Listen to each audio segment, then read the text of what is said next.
All right, welcome to the second part of 4.1.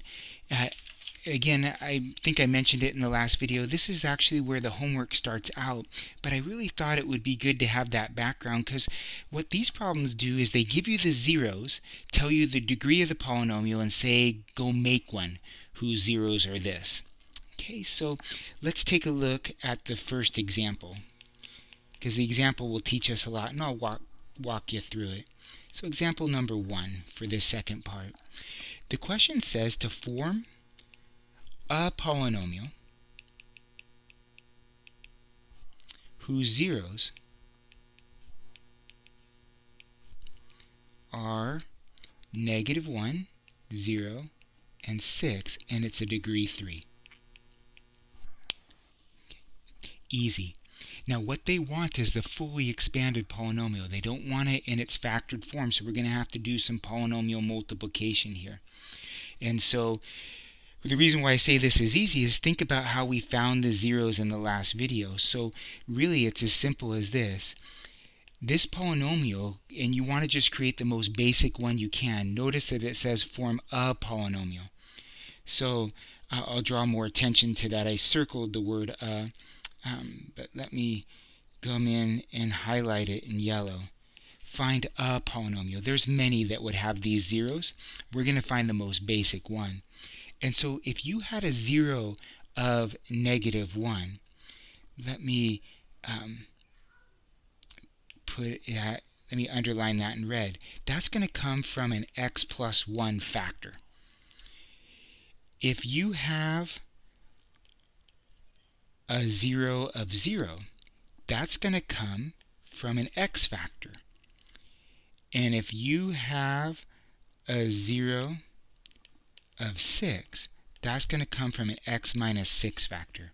And it's that easy. We're just reverse engineering where that would have come from, where those 3 zeros would have come from. We know that there's no additional multiplicity on any one of those factors because the polynomial itself is degree 3, which means the highest degree out there is the third degree, or an x cubed term. That's exactly what we would get out of this. So let me go back to black and multiply this out. So personally, I would put that x out in front and look at x plus 1 times x minus 6. And I'm going to let this x just hang out. I'm going to get an x squared minus 6x plus x minus 6. Let the x hang out, clean this up a little bit. X squared minus 5x minus 6. And then run that x through. X cubed minus 5x squared minus 6x. That's what they want. They want that cubed polynomial all multiplied out. You can see that it's degree 3. We can just back it right up to see that it factors the way that we need it to. That's the answer that they're looking for. But I needed you to have a knowledge of what we meant by degree and zeros and all of that. So, they're going to make you do some work. So, for example, in number 2, the second example that I'd like to do with you, same thing. We want to form a polynomial whose zeros are -4, -2, 2, and 3, and is of degree 4. So because the degree matches the number of zeros, we don't have to worry about multiplicity. We know they're all of single multiplicity. And so how easy is this? As easy as saying, well, what would make a -4? That would come from an x plus 4 factor, and an x plus 2 for the -2, an x minus 2 for the positive 2, and an x minus 3. If you take a look at that function, it would have those 4 zeros. So what's left to do? Multiply out. So what would I do? Personally, I do the middle 2 because we know exactly how that's going to work out.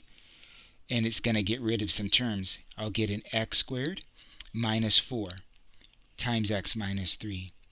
Then it's really up to you what you would do, or I would do. No real easy way out. I'm going to move it like this. X plus 4 times x minus 3 times x squared minus 4. Okay, so what's x plus 4 times x minus 3? Well, that's an x squared. I have a -3x and a 4x, so that's plus x, and a minus 12. and that's going to be multiplied by x squared minus 4. So what do? I run my x squared through and get x to the fourth minus 4x squared. I run my x through and get x cubed minus 4x. And I run my negative 12 through and get negative 12x squared plus 48. And you have to do this. It needs that fully expanded one so that you can see where these guys came from. X to the fourth. And so what's next? I was looking, and so we need an x cubed. It's there. Got a couple of x squareds, right, in there. A negative 4x squared and a negative 12x squared for a negative 16x squared. A negative 4x and a positive 48 coming through. So I think I combined that all okay. X to the fourth, 4x squared. And so we would just want to just double check. Yeah, it seems to be that that's the way it's all fitting together, and we would plug that guy in. Definitely have a degree 4 polynomial. They'll have others, right? Here's your third example in which they talk about multiplicity. We want to establish a polynomial who has zeros of 2 that has multiplicity of 1, 3 that has multiplicity of 2, and it's a degree 3. Okay. So we have x minus 2. That's how we'll get that first one. And we have x minus 3, and that has degree 2. That's all we have to do. Now we can't leave it like that. Got to multiply it out. So I'm going to leave this x minus 2 because I have to do the power first and get x squared minus 6x plus 9, as you know. I'm going to run through the x and get x cubed minus 6x squared plus 9x minus 2x squared plus 12x minus 18. And I'm going to combine like terms. Make that 18 look a little bit better. We know x cubed is not going to have any other thing like it, but we have a negative 6x squared and negative 2x squared for negative 8x squared, a 9 and a 12 for 21x, and a negative 18 that was just hanging out. And we just type that in and we're good. Now, this is one of many polynomials that would have had these zeros, because if I just took, for example, made a new function g of x that looked like this, and I'll highlight the change, 4 times x minus 2 times x minus 3 squared, it would have the same two zeros at the same multiplicity but be a different polynomial. And so this is just one of many. So the last problems that are like this give you a condition that needs to be met. So let's take a look at that for the fourth example. So here they want to have a 0 of negative 1 that has multiplicity 1, 2 that has multiplicity 2, and 4 that has multiplicity 1. And it's a degree 4 polynomial, so those are my only zeros. And it contains 3, negative 8. Now the 3, negative 8 is going to help me get the exact polynomial. And so they'll have some towards the end that are like that. They're good for the exam too as well. So what do we have? We have x plus 1. Let me get a function in here. I'll call it g of x. X plus 1, multiplicity 1.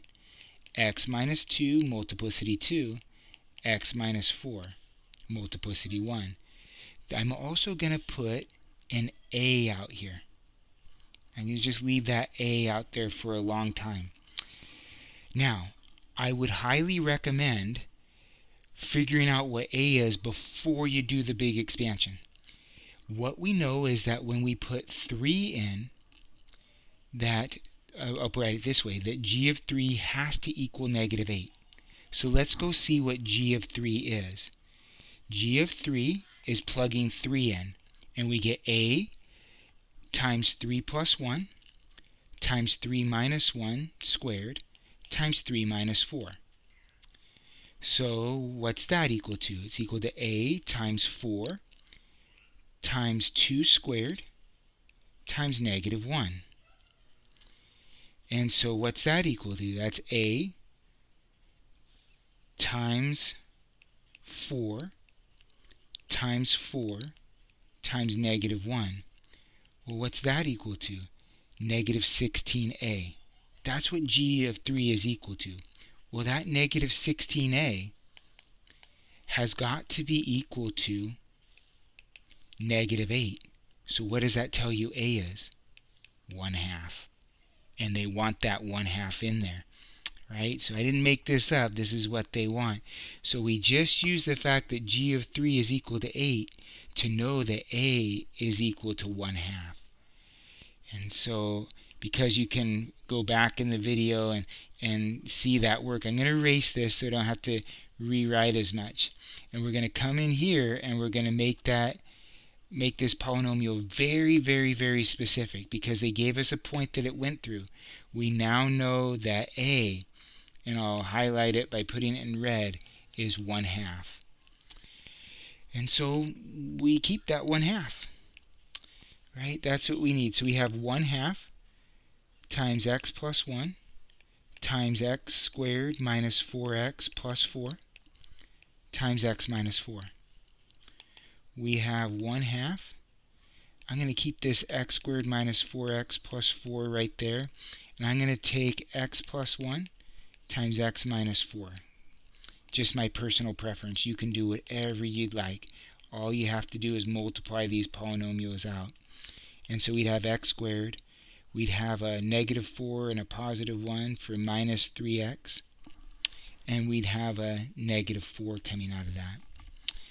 I'm going to keep this 1/2 alive and just multiply these polynomials together. I'm going to run the x squared through. It's going to be big, right?